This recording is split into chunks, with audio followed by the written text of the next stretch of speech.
I feel like if the kid asked, then yes. Yeah, but you also got. I mean, how what I've heard is you have to deal with like, okay, if you play her too much, there's a backlash. Don't play her enough, it's a backlash from at home. You know what I'm saying? So like, Yeah, yeah. I don't know where I'm at right now because like I want to be involved, obviously, but Not the guy to be giving, parental advice because I have no children. you're literally locked in, so it's cool. But that was all I could do. And my wife's in the room, guys. If you ever want to forget, like forget your wife's birthday or something like that one day. That's one thing. I forgot my wife's name. We'd been married for 20 years.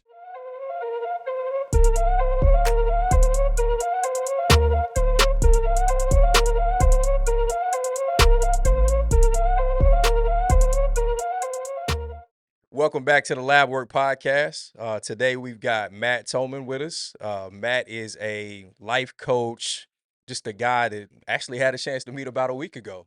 One of our guys who comes in and trains with us had an opportunity to sit down and work with him, and Matt and I sat down and had lunch last week. Just loved everything that he was sharing and just who the person that he is. So super excited to have you on today, Matt. Malik, I'm excited to be here. It's awesome.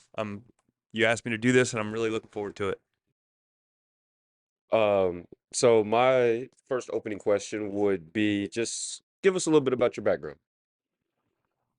Like I've told you guys before we started, I'm older than you guys, so I don't know how much kind of time you have, but we'll start with where I am now. You mentioned I'm a life coach. I focus a lot on we're helping with student athletes. I spent a career working as a high school teacher, high school coach, middle school coach. I did girls and boys. I went on to administration. I was an assistant principal. Um, I was an athletic director, so I was a coach of coaches, as it were.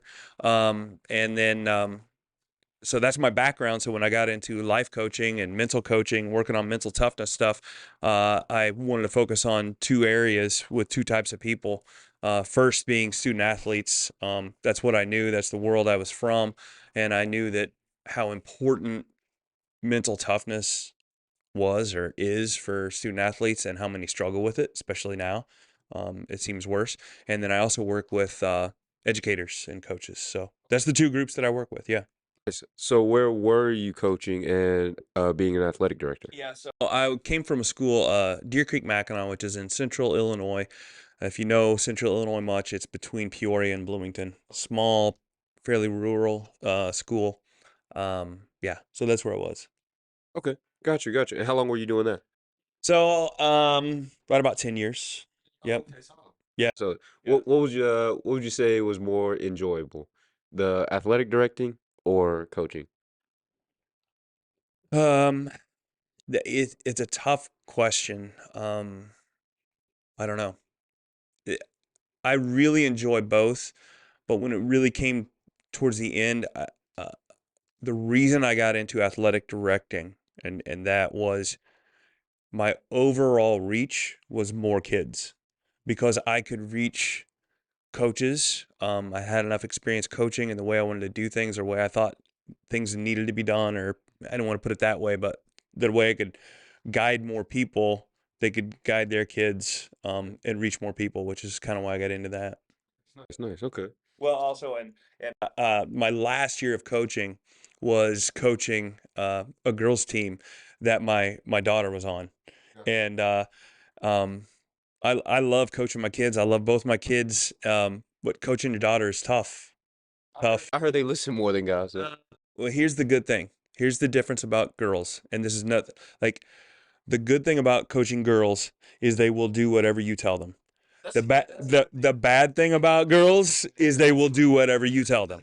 Yeah, once you said that, I was like, that sounds like that could be it. Listening now because I have a 9 month old and sports gonna be in her life in my opinion. Yeah. And I'm trying to debate do I want to be the coach over or do I want to be like the step back and be the dad. Yeah. So I don't know. That's tough. Yeah, I don't know what.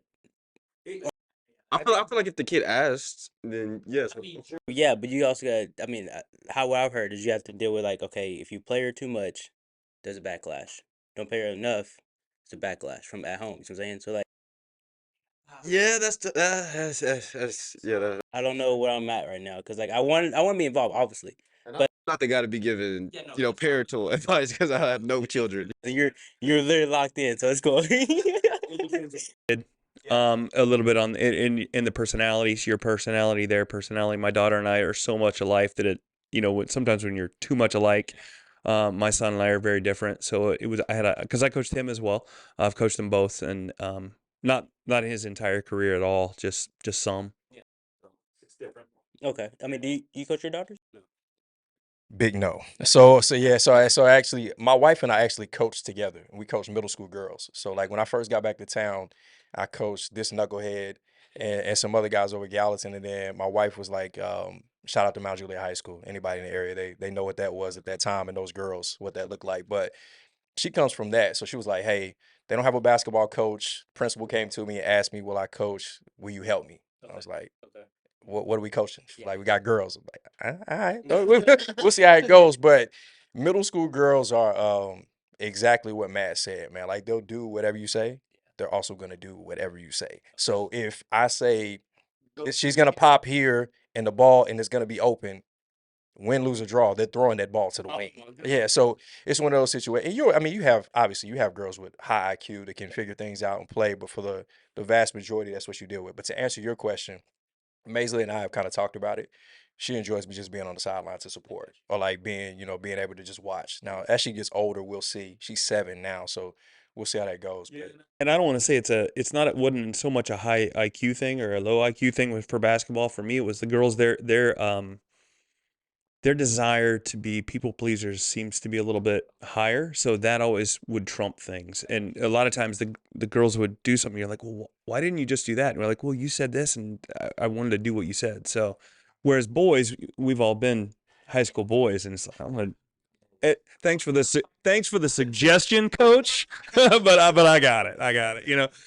My dream right now, honestly, is to be like Kobe and Gigi. Not gonna lie to you. That's just, but I mean, obviously not to that level because it's Kobe, but like have that relationship where you can be on the court, off the court, and be cool. But again, like I said, there's all that backlash that I've. What backlash are we talking about? So you always get. So for example, my dad and my dad is big in baseball. My brother played baseball, right? So he coached him for a little bit, and my brother was good, but he got the backlash like, okay, well you playing your son too much. See what I'm saying? So it's like you don't want to be like, oh, that's the coach's son, and he just. If he goes out there and gets 20 and 5 every night, I hear what you're saying, but it doesn't matter. It does not matter. If you change, if you share the same last name, it does not matter. I'm telling you. Yeah. So since I coach both my kids, my son has been a scorer his whole life. So when I coached him, I didn't have much issues. When I played him, nobody complained. He was a ball handler. He was a scorer. He was worth it. My daughter was a different type of player. She was a rebounder, a defender, loves to take charges. You gotta play that. Oh, as a coach, absolutely. Like she's one of the first ones I want her on the floor. But for the other people, that see those things, then I got more flack for that than the other. But you gotta if you're coaching to worry about what other people think, then you probably shouldn't do it. that's very true. jumping ahead, let's fast forward a little bit so we can. I want to circle back to what we're on, but I want to jump ahead to be able to get there. So just talk a little bit about the traumatic experience that you went through and what got you into life coaching now. Yeah. I talked very, very highly of being an athletic director, and I loved it. And then so 2020, everybody's 2020 was a little bit rough. The first day I was back to or my school went back in person in September of 2020. Kids are back, teachers are back. We're in masks, but we hadn't seen anybody forever. Excited, and that day I got a call from my doctor that said, "Hey, you need to come in." I recently had a ultrasound, and they found out that I had testicular cancer. They're like, "You need to come in right away." So I'm like, okay. So that kind of really soured that day. So I had to have that surgery, and that went really well. Same surgeons, same guys that worked on Lance Armstrong worked on me. So that's pretty cool, right? Yeah. Yeah, right. A little bit of a little flex there, right? So I came back to work a little bit. Got my principal at the time. She was in charge of the school. Awesome woman. Takes care of everything. She went on maternity leave. So I come back School's still in pandemic. I'm running everything, and it was not well. Like I just decided to stop sleeping, not on choice, but you know what I mean. And then for whatever reason in December, sitting on my couch with my wife watching TV, and I get a text, and then I couldn't open it with my right hand, and I'm like, oh, my right hand fell asleep, so I opened it with my left, and then I'm like, wait a minute, I can't even read this text. What's going on? So I get up and I start walking around, and she was like, what's going on? And I go, she'll never forget this. I said, my fingers feel strange. Oh man. So I said that about 3 times, and then we get me to the EMTs, get me to the hospital pretty quick, and that's when I find out I had a ischemic stroke. So hit me right here in the speech centers, messed everything up. Did you have to go to like a speech pathologist and all that? Absolutely. Yeah. It was the day after, and I talk about this in my don't want to give a spoiler on a lot of my stuff, but it's the day after my stroke. The doctors are asking me questions. I wanted to get a little baseline on, see how. Like it was funny. I could have a conversation, not like this. It was still jumbled a little bit, but when somebody tried to ask me a question, there's a disconnect between the ear to the brain and getting it out in speech. So he wanted to ask me some questions. The only question I could get right was my name, and for whatever reason, and I have some ideas on where it came from. He would start asking me questions like address, phone number, social security number, even my wife's name, and the only answer I could give you was 100. I don't know where that was coming from. I have an idea where it was coming from. But that was all I could do. And my wife's in the room, guys. If you ever want to forget, like forget your wife's birthday or something like that one day, that's one thing. I forgot my wife's name. We'd been married for 20 years.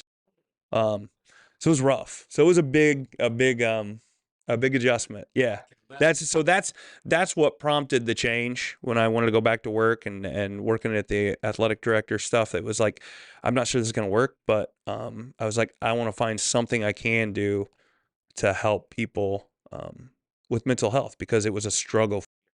Was there somebody in that process when you were going through that was like maybe sparked that idea? Do you think that maybe there was something that A couple people that really, really helped, but I think I'll give some props to my mom. She said something to me, I think at some point, was like, hey, I think maybe you ought to try life coaching. And she was just, I just throwing stuff out there, right? Because I'm sure she on some level was like, oh my gosh, this guy's been through it. I'm trying to help him out. And she kind of threw it out there. And I got a hold of some people. My sister knew somebody who did some certification, so I started reaching out there. I was still only in about 4 months after my stroke, 4 to 5 months after my stroke, when I signed up for my first certification class for life coaching. And I told them, I said, here's my deal. You guys are going to hear me stutter some and mess up, but here's why I'm doing it. And of course, those type of people were like, come on in, let's go. So yeah. Okay. But that hasn't been that long ago. So my stroke it's only been, 18 months? Oh wow. It was December 2020.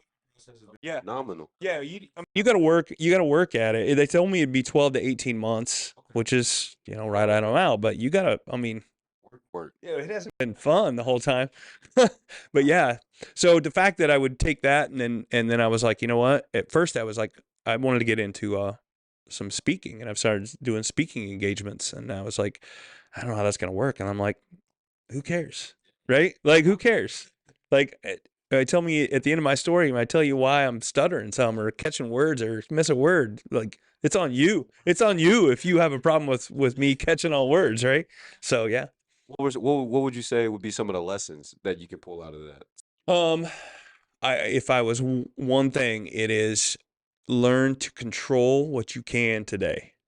I like that. Control the controllable. Control the controllables. And this is going to sound backwards and sound not the way it should be, but the amount of things that we can control in life are so small.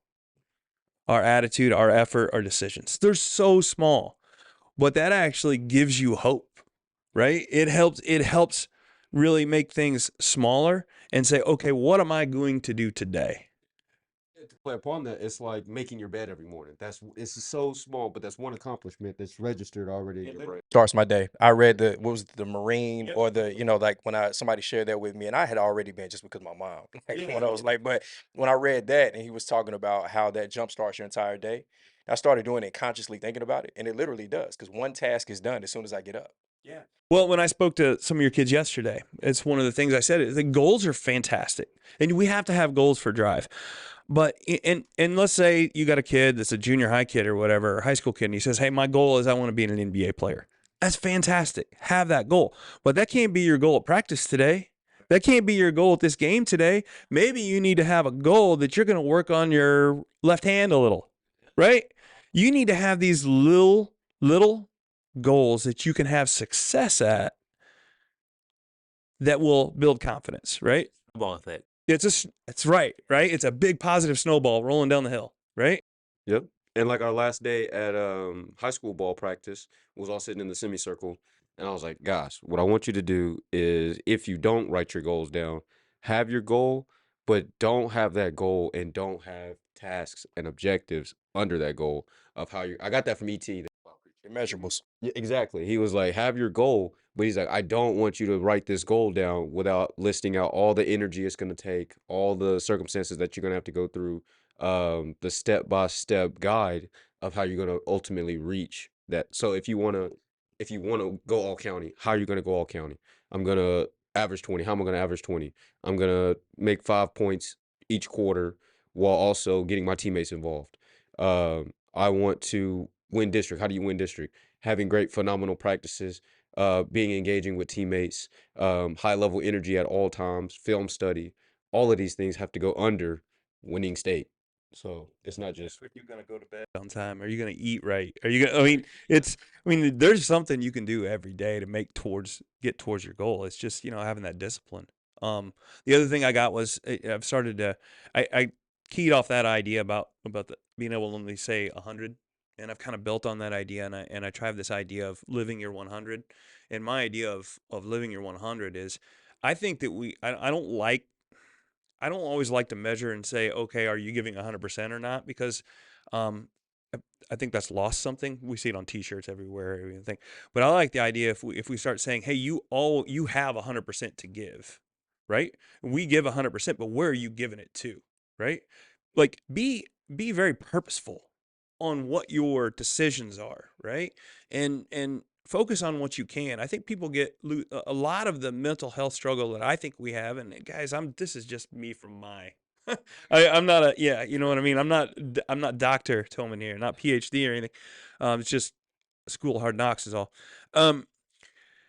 Is the idea of if you focus too much on things you can't control, you're going to be disappointed a lot. And then it's the opposite snowball, right?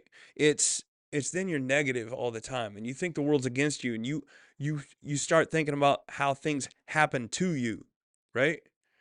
I write a blog, and because that's a therapy for me right now. I used to worry about how many people read it. I don't care now. I just read. I just write it and I put it out there. If you want to read it, great. If not, I don't care. It's for me.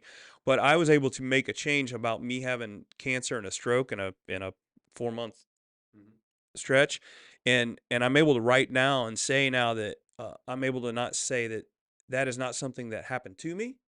It's something that happened for me, right? I wouldn't be here talking with you guys about how I'm going to build my business and help young athletes and stuff like that if I hadn't had that. And you have to have that idea because we all have struggles, man. We all have adversity. Life's adversity. If you just want to live through the easy, it's not for you, man. Life. sports. I was looking at just something that came across my Twitter feed the other day, and it was perfect for this conversation and for what we're talking about. And it was the what if versus even if, right? So, what if can send you in a path that you were just talking about. So then I switched my mind to even if the worst case scenario happens, I'm still going to push through it because I'm this serious about what I'm doing, right? So that's something that I've taken, and it just goes right in line with what you're talking about. I mean, you can't we talked about it at lunch, right? So it's the person who wakes up and immediately starts talking about gas prices or gets on the news and is talking. You can't control that. It is, you got to drive, right? I mean, it sucks, but it is what it is. Like, I mean, you got to get your gas and you got to keep it pushing. And if that's how I start my day, then that's fed by somebody got carjacked. What if I get carjacked? And you just go into a whole thing, and we all know those people that's like that's how they start their day. And I cannot imagine starting my day like that or being a person because then it is. You get to that point, the world is stacked against you, and you can't win. Well, you get blinded by the good things. Like I don't know. Let's say you like they say talking about gas prices, and you're down by gas prices. And let's say your best friend like, hey, let's go hang out, and you just not as happy about it. You just I don't know. It's weird because like it's mentally it's like if you're not in the mental state where you're at least like even or positive. I don't know how you even see. I don't know how you can even smile sometimes. Honestly, Mental state can be very specific to an idea or specific to a sport, right? So we have some of the most happy go lucky kids, great kids, whatever. And the second they get in a game, then that what if, like you were talking about, suddenly it comes out. They're never like that until that. You know that there's a big disconnect a lot of times between what a kid can do in practice and what a kid can do in a game, right? Not all kids are like that. Some are, and most of them are doing what you think. They're oh man, just so focused on the things they can't control. biggest thing yeah we see is like they miss a shot and then their whole like Head drops, body, shoulders hunch. Yep. It's like, dude, you have got to get into next play mode. Absolutely. And then as coaches, we like to tell them stuff like, hey, what's your, be careful of your body language. Be careful what your body language is. And one of the things I talk to kids, and whenever I'm talking to them individually, is okay, it's body language. Language tells people things. So we put words into it. When you put this body language, show me, and I'll make a lot of the coaching stuff is embodiment. Like stand up, show me what you act like, and they show it. Okay, now what words go with that? And then when they start saying that, like, I don't want to be like that. Well, that's what you are, right? Like, or when this is my and NBA players are starting to do it now. Everybody, every call is that like that. And it's like, come on, man. Like, what are you saying? You're just saying that everybody's against you. Like, Thing is, it's like the amount of time it takes for you to look at me, look back at you, looking at me, doing this. You could have already got down the floor, Sport. got back, stop ball, and we not been in a scramble on defense. like that, but it's more of like you take yourself out of the situation. Like we're down by 3, Pounded. Like it's crazy. right? You could have got a stop or something. Yeah, Anything. Like the time it takes for you to throw your hands up and scrunch your face and look at me or the coach or the sideline, you literally could take 10 to 7 hard or 7 to 10 hard steps in the opposite direction and play defense. us in the lab, you always say keep shooting because like I was gonna say, what you gonna do? Not shoot the ball when you open? Like that don't make sense. so you're gonna get muscle memory back and it's gonna fall. So yeah, and that's a lot of what you guys are all saying, things that coaches say, right? And I've done all that, and I've said that, and that's my favorite part of this is we break that stuff down, right? I work with when I work with students, like we break it down more, like why are when you make that shot, that bad shot, and you drop your head, the next noise you're gonna be hear is like sub, right? It's like, well, why is he doing that? Well, because he hates me. No, it's not. That's not why, right? Well, somebody else shoots and they don't come out. I'm like, why are you worried about that? You're focusing on things like focus on what you can control, right? And and that's a long, long answer to your question, but yeah, We want to do is have conversation. This is great conversation. And I wanted to ask now that we've gotten to that point and people know what you've been through, do you think that there was anything that you did in coaching or in your role as an AD that really, like now that you look at it, you're like, this makes sense?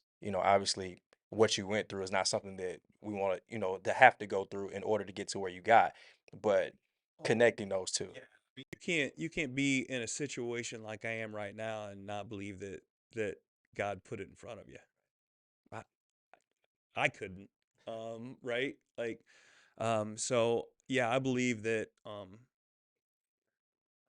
of the things when we started coaching, the instructor said you gotta find your client base. Like a lot of people go into this life coaching and they're like, well, I'll take any client, and you will at first because you're trying to get things going. But they're like, you need to find who you want to talk to, and man, that didn't take me long, right? Like I was like, I love. But to me, I was a coach who really focused on the mental stuff. So I was already there, but then I was like, man, this is great stuff to be able to help individual athletes, and I do team coaching as well too. I've coached a couple, like the entire teams. The coaches don't come in, and we'll come after a game, after a practice, sorry, and we'll do sessions with them about stuff, and we'll come up with stuff like, like a team will get a slogan, put it on a shirt, whatever. And a lot of times that's a coach will come up with that before the season. Here's what we're gonna do. It's like, okay, great. What's it? I don't know. Well, I worked with a girls team this year, and we did a couple sessions where we focused on, and I have some ways to get this out of them, but we came up with a slogan that they ended up putting on T-shirts, and it was all from just how they like to operate and practice, how like work in the summer, and they came up with this slogan called hard work is our flex. Put it on a T-shirt, Okay. and they ended up, and I'm not taking credit for it, but it was a young team. They didn't have any seniors. Oh, God. So they grew from that, and I mean, they ended up. I think they set their school record for wins that year. It's from the school that I was there at times. Okay. I head coach there, and not a strong girls basketball program. So, but we're hoping that it's a kickoff. Of course. Oh yeah. So you mentioned you do life coaching. What's the name of the company? So mental metal coaching. Just got my LLC, so I got that going. It's a big, it feels like a big deal. It's not all that big a deal, but it's a big deal for me. So it's mental metal coaching LLC. Yeah. What would you say has been the most challenging and the most rewarding part of mental coaching? So the most challenging part, and I think it is hard to get it in front of people and explain to people how it's useful, right? I think that we're making a change as a society on it being okay to focus on mental health, but we're not there yet. And when I say mental health, because when I say mental health, like I get people say this all the time. Well, I know somebody who needs a life coach. You don't, right? And so it's an understanding that it's not something you need, but something that could help you. Yeah. Like they say, like in marriage, the best thing to do is to get counseling before you need it. So Of course, right? I'm not married. The best things we did. I like to see myself as I am not a surgeon when somebody's hurt. I'm more like an athletic trainer that prevents it, right? So when by the time somebody really, really needs to go to counseling, something like that, then it's a lot of work. And I'm not a counselor. And that's what I'm saying. I'm not a counselor. I'm trying to prevent some of that, trying to actually make people better, right? So that's the hard part, is convincing people to do it. The most rewarding is that it works. Nice. Seen the fruits of it. It works. It's when I deal with, most of my clients are between, I've worked with fourth graders doing Pee Wee football. Nice. And I got a couple clients. One's a Big Ten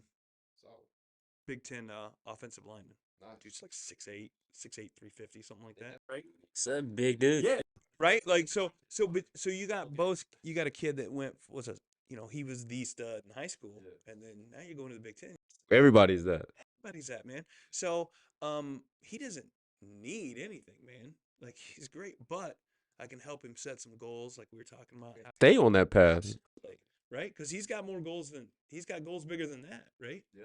Yeah. So yeah, absolutely. So that's the rewarding part, is that it works, and I really see it when I get parents talk to me and stuff like that. And say, hey, man, I see a difference. Yep. Yeah. Very solid. Very solid. And then I guess to kind of wrap up here would be, what do you see the end goal to be? I really want to increase my public speaking part. Okay. I think I will never stop. I will always be coaching individuals because I love that so much. There's only so many you can have at a time. Mm-hmm. So my goal is to start speaking more. Gotcha. Keynote speaking stuff. Get some practice for that. Pause for the calls. We're going to go in with our sponsors here in just a second. Gotcha.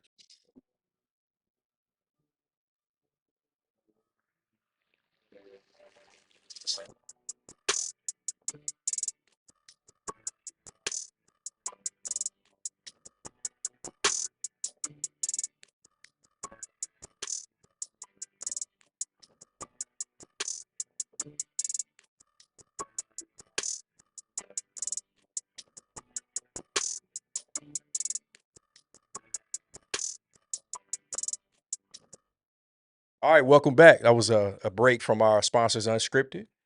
Welcome back to the episode. So just kind of finishing up here, where would you like the people to kind of find you? Social medias, websites, if any.